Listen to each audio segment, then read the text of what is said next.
Ma'am, எங்கள் அத்தைக்கு diabetes இருக்குது. அவங்க மாம்பழம் சாப்பிட்லாமா? தாராளமாக சாப்பிட்லாங்க. Okay ma'am. எங்கே உடனே கிளம்பிட்டீங்க? மாம்பழம் எப்படி சாப்பிட்றதுங்கிறத தெரிஞ்சுட்டு அப்புறம் வாங்குங்க. நீங்களுமே தெரிஞ்சுக்கோங்க, சொல்கிறேன். ஒரு 100 கிராம் மாம்பழம்னு எடுத்தீங்கன்னா அதில் உங்களுக்கு கார்போஹைட்ரேட் 15 கிராம் இருக்குங்க.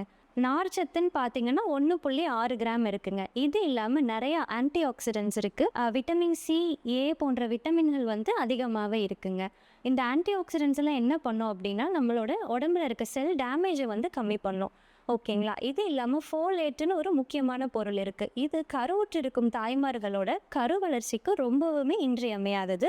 அது இல்லாமல் உங்களுக்கு ரத்த உற்பத்தியை அதிகம் பண்ணி கொடுக்கறதுக்கான ஒரு பொருள் இது. அதனால் பெண்கள் கண்டிப்பாக எடுத்துக்கணுங்க மாம்பழம். சீசன் அப்போ கண்டிப்பாக மாம்பழம் சாப்பிடுங்க.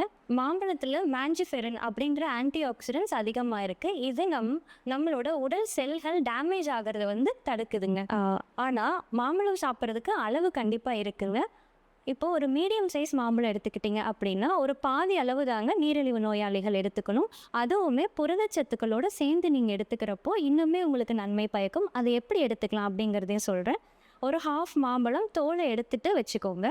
அது இல்லாமல் நட்ஸ் வகைகள், பூசணி விதை, சூரியகாந்தி விதை, பாதாம், இந்த மாதிரி விதைகள் நீங்கள் எடுத்துக்கலாம். பாதாம் இருந்தால் கண்டிப்பாக முன்னாடி நாளே ஊற வச்சு தோலை எடுத்துகிட்டு யூஸ் பண்ணிக்கோங்க. இது கூடவே புளிப்பில்லாத தயிர் கொஞ்சமாக சேர்த்துக்கலாங்க.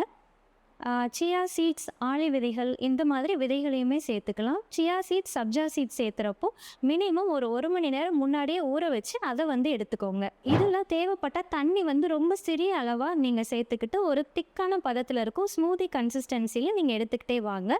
உங்களுக்கு மாம்பழத்தில் இருக்க சத்துக்களும் கிடைக்கும். அதே நேரம் உங்கள் ரத்த சர்க்கரை அளவையும் இது அதிகப்படுத்தாது.